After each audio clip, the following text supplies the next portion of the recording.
កំពុងក្តៅកគុកនៅស្រុកខ្មែរករណីទៅប្លន់អ្នកទោសចាអ្វីគ្រប់យ៉ាងគឺចប់សពគ្រប់ហើយមកដល់ពេលដែលខ្ញុំធ្វើវីដេអូនេះគឺវាចប់ហើយប៉ុន្តែអ្វីដែលមិនទាន់ចប់គឺខ្ញុំសូមនិយាយរឿងក្នុងចិត្តដែលខ្ញុំមើលវីដេអូនឹងហើយមានការចាសូមបញ្ចេញយោបល់ក្នុងនាមខ្ញុំជាពលរដ្ឋខ្មែរមួយរូបក្នុងនាមខ្ញុំជាមនុស្សស្រីមួយរូបដែរចាជាសញ្ជាតិខ្មែរជនជាតិខ្មែរដែរមានពីរករណីក្នុងរឿងហ្នឹងទី1ខ្ញុំសូមអរគុណទៅបងសមាជិកតែគាត់ធ្វើការលឿនរហ័សសម្រាប់កិច្ចការគឺប្រមូលបានអ្នកទោសមកទាំងអស់បូកថែមនឹងអ្នកទោសថ្មីមួយទៀតគឺអ្នកដែលសហការទៅរំដោះហ្នឹងចាគឺធ្វើឲ្យប្រជាជនមានការកក់ក្ដៅព្រោះអីយើងប្រៀបដូចជាវាយឆ្កែតច្រកអញ្ចឹងតែឆ្កែវាតច្រកវាស្អីក៏វាធ្វើដែរចាតែពេលយើងចាប់បានចូលសបុកហើយអាហ្នឹងមានការកក់ក្ដៅអូខេហ្នឹងច្បាប់អ្នកចាត់ចែងចោះហើយខ្ញុំចង់បញ្ជាក់អបអរដែរថាខ្ញុំនឹងមកនិយាយក្នុងរឿងនេះខ្ញុំអត់បានគ្រប់គ្រងអ្នកខុសទេចាខ្ញុំដឹងថាអ្នកអស់ហ្នឹងមានទោសច្បាប់អ្នកកាត់ចោះចាខ្ញុំនិយាយនេះក្នុងនាមជាមនុស្សស្រីបញ្ជាក់បងប្អូនម្ដងទៀតអត់គ្រប់គ្រងអ្នកដែលធ្វើខុសទេចាទី2គឺចំណុចអវិជ្ជមានរបស់បងសារព័ត៌មានហើយជាមួយនឹងបងសមត្ថកិច្ចចា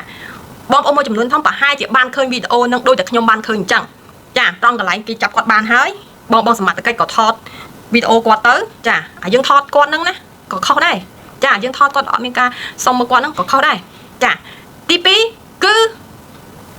ថតគេហើយយកដៃស្ទាបមុខគេថាមុខគេរលោងល្អអីចឹងទៅចា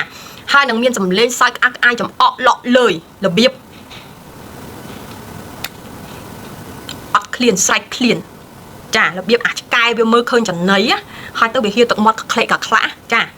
ទង្វើហ្នឹងវាបង្ហាញឲ្យខ្ញុំសម័យឃើញរូបហ្នឹងចេញមកហ្មង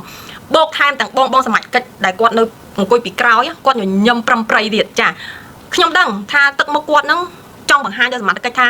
គាត់ពិតជាសប្បាយចិត្តដែរដែលគាត់បំបែកសំណុំរឿងករណីមួយហ្នឹងបានឡើងលឿនគាត់មានមោទនភាពអូខេយើងធ្វើបានជោគជ័យអីចឹងទៅប៉ុន្តែបងសមាជិកក៏គួរណាស់ចានិយាយប្រាប់អ្នកដែលសារព័ត៌មានអស់ហ្នឹងប្រាប់ថាឲ្យវាមានព្រំដែនឲ្យវាមានសិលធម៌ក្នុងការថតមិនមែនគាត់អ្នកទោសហើយយើងចង់ថតគាត់យើងចង់ស្ទាបប៉ះអីតាមអំពើចិត្តអត់បានទេបងប្អូនចាខ្ញុំចង់ផ្ដាំទៅបងសមាជិកហើយនឹងបងជាពិសេសខ្លាំងបំផុតគឺអ្នកដែលជាសារព័ត៌មាននៅក្នុងហេតុការណ៍ហ្នឹងខ្ញុំអត់ដឹងថាបងសារព័ត៌មានហ្នឹងមានវិជ្ជាជីវៈក្រមសីលធម៌ចូលសាលារៀនបានកម្រិតណាទេព្រោះអ្នកដែលមានវិជ្ជាជីវៈខាងសារព័ត៌មានណាគេមានក្រមសីលធម៌ណាគេចេញមកគឺអ្វីដែលគួរថតអ្វីដែលគួរនិយាយហើយកន្លែងណាដែលគេអាចធ្វើបាន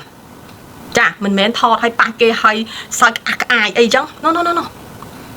វាមើលឲ្យវាពិតជាឃើញសិលធម៌ហ្នឹងវាធ្លាក់ដល់បាតដានហ្មងមិនត្រឹមសូនវាបាតដានហ្មង